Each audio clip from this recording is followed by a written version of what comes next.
படைத்த பிதாவாகிய கடவுளிடமிருந்தும் மீட்டெடுத்த குமாரனாகிய இயேசு ஆண்டவரிடமிருந்தும் பரிசுத்தமான வாழ்வில் நடத்துகிற தூய ஆவியிடமிருந்தும் நம் அனைவருக்கும் கிருபையும் சமாதானம் உண்டாவதாக. ஆமேன். கர்த்தருக்கு பயந்து அவர் வழிகளில் நடக்கிற மனுஷன் பாக்கியவான் என்று சொல்லி நம் வேதத்துல பார்க்கிறோம். யார் ஒருவன் கடவுளுக்கு பயந்து கடவுளுக்கு கீழ்ப்படிந்து கடவுளுக்குள்ளாக வாழுகிறார்களோ கடவுள் அவர்களை ஆசீர்வதிக்கிறார், கடவுள் அவர்களை நடத்துகிறார்.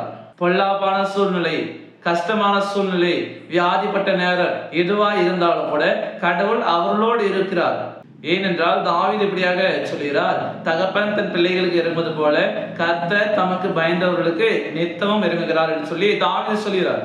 அப்போ தகப்பன் தன் பிள்ளைகளுக்கு இறங்குவது போல கர்த்தர் தமக்கு பயந்தவர்களுக்கு, அப்ப யாரெல்லாம் கடவுளுக்கு பயந்து கடவுளுக்கு கீழ்ப்படிந்து கடவுளுக்குள்ளாக வாழ்கிறார்களோ அவர்களுக்கு கடவுள் மனம் இறங்குகிறார். அப்ப மனம் இறங்கும் பொழுது அவருடைய வாழ்க்கை மாத்திரமல்ல, அவருடைய சந்ததியும் கூட என்ன இருக்குமா? ஆசீர்வாதமா இருக்கும். அவருடைய சந்ததி கூட எப்படிப்பட்டதா இருக்குமா? பாக்கியமுள்ளதா இருக்கும். அப்ப இன்றைக்கு இந்த நாள்ல நாம கடவுளுக்கு பயந்து நாம நடக்கிறோமா? கடவுளுக்கு கீழ்ப்படிந்து நாம வாழுகிறோமா? கடவுள் அவருடைய குமாரனாகிய கிறிஸ்து வழியாக நம்மை பரிசுத்தமாக்கி இருக்கிறார். எனவே நாம அந்த நீதிமானுக்குரிய வாழ்வை நாம வாழுகிறோமா என்று சொல்லி சற்று சிந்தித்து பார்க்க அழைக்கப்படுகிறோம். ஏனென்றால் இன்றைக்கு அநேகர் என்ன செய்கிறார் என்றால் வழி விலகி ஏகமாய் கெட்டு போயிருக்கிறார்கள். நன்மை செய்கிறவர் ஒருவரும் இல்லாத நிலை, எல்லாரும் பாவத்தில் வீழுகிற நிலை, எல்லாரும் பாவம் செய்கிற சூழ்நிலை. ஆகவே நாம் மனம் திரும்ப வேண்டிய காலம் இது.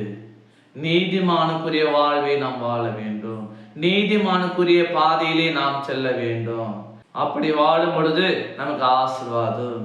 இதைத்தான் வேதம் நமக்கு இப்படியாக சொல்கிறது. நீதிமொழிகள் 20ஆம் அதிகாரம் 7வது வசனம் இப்படியாக சொல்கிறது, நீதிமான் தன் உத்தமத்திலே நடக்கிறான், அவனுக்கு பிறகு அவன் பிள்ளைகளும் பாக்கியவான்களாய் இருப்பார்கள். ஆம் என கண்பானுள்ளே, நீதிமான் தன் உத்தமத்தில் நடப்பான், அவன் பிள்ளைகளும் அவனுக்கு பிறகு பாக்கியவான்களாய் இருப்பார்கள். இந்த வார்த்தையின் பிரகாரமாக நாம கடவுளுக்கு கீழ்ப்படிந்து கடவுளுக்கு பயந்து கடவுளுக்குள்ளாக நம்ம வாழவும். கடவுளே நம்முடைய வாழ்வு, கடவுளே நமது வழி இருந்தால் இயேசு சொல்கிறார், நானே வழியும் சத்தியமும் ஜீவனமாயிருக்கிறேன்னு சொல்லி இயேசு ஆண்டவர் சொல்கிறார். எனவே அந்த வழியும் சத்தியம் ஜீவனமாகிய இயேசு ஆண்டவரை நாம் பின்தொடர்ந்து அவருக்குள்ளாக நாம் நடப்போம்.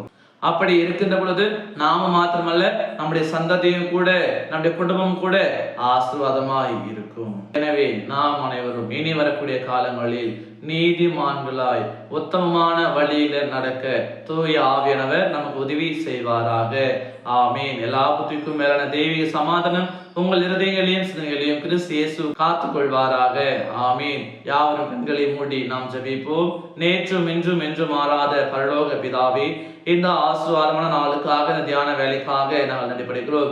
அப்படியாக நாங்கள் கடவுளுக்கு கீழ்ப்படிந்து கடவுளுக்கு பயந்து உத்தமமான வழியில நடக்கிறோமா என்பதை நாங்கள் சற்று சிந்தித்து பார்ப்பதற்கு நீர் எங்களுக்கு உதவி செய்து அதற்காக நாங்கள் நன்றிப்படுகிறோம். அப்படியாக நாங்கள் எல்லாரும் மனம் மாறி கர்த்தருக்கு கீழ்ப்படியவும் கர்த்தருக்கு பயந்திருக்கவும் நீதிமான்களாக உத்தமமான வழியில நடப்பதற்கு நீர் எங்களை பலப்படுத்த வேண்டுமாய் நாங்கள் செபிக்கிறோம். வழியும் சத்தியமும் ஜீவனமாகிய கிறிஸ்துவை பின்தொடர்ந்து அவருடைய பிள்ளைகளாக அவருக்குள்ளாக வாழவும் அதன் வழியாக ஆசீர்வாதங்களை பெற்றுக்கொள்ளவும் இறைவன் தாமே எங்களுக்கு அருள் பாவிக்க வேண்டுமாய் கூட நாங்கள் வேண்டி நிற்கிறோம். எங்களுடைய வாழ்க்கையில அநேக பிரச்சனைகள் உண்டு, அநேக போராட்டங்கள் உண்டு, அநேக சஞ்சலங்கள் உண்டு, அநேக உபத்திரங்கள் உண்டு.